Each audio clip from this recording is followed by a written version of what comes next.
Fala galera, beleza? Hoje eu vou mostrar a vocês o som do meu escapamento G-Escape com e sem a flauta. Flauta, abafador, tem pessoal que chama aí de várias coisas diferentes. Tem gente aí, quem tiver afim de comprar o G-Escape ou qualquer outro escapamento esportivo e quiser ouvir o som, né? Claro que não vai ficar como ao vivo, né? Aqui eu ouvindo vai ser diferente do celular reproduzindo, porque todo mundo sabe que muda o som e muda bastante. Então, vamos lá, fazer um vídeo rapidinho só para vocês ouvirem aí. Certo. Ele está com a flauta agora, ela já está até um pouco folgadinha, que é para facilitar. Então, eu vou ligar a moto e vocês vão ouvir com a flauta.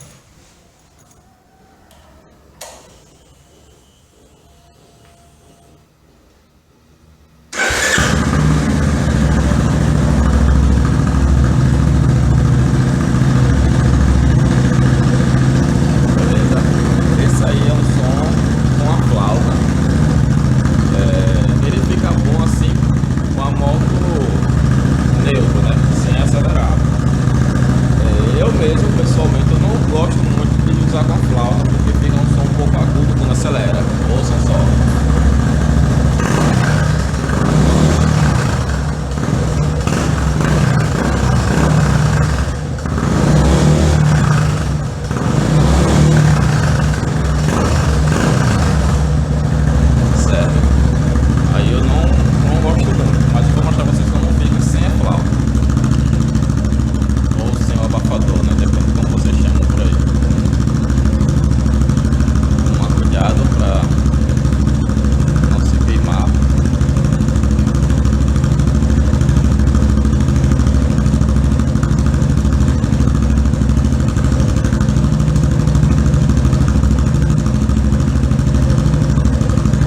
Galera, ele é muito fácil de tirar, tô demorando um pouco porque estou fazendo só com uma mão, certo?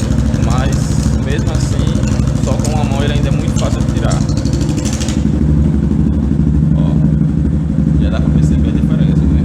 Essa aqui é a flauta, ela tem uns furos dentro, certo? E já dá pra perceber a grande diferença, né? E o som com a flauta e sem a flauta.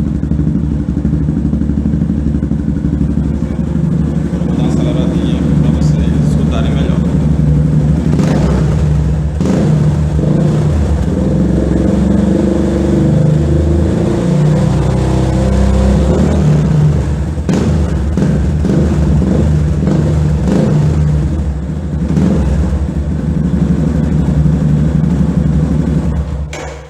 Então galera, é isso aí, espero que vocês tenham curtido o vídeo, deixem aquele like de sempre e não se esqueçam de se inscrever no canal, beleza?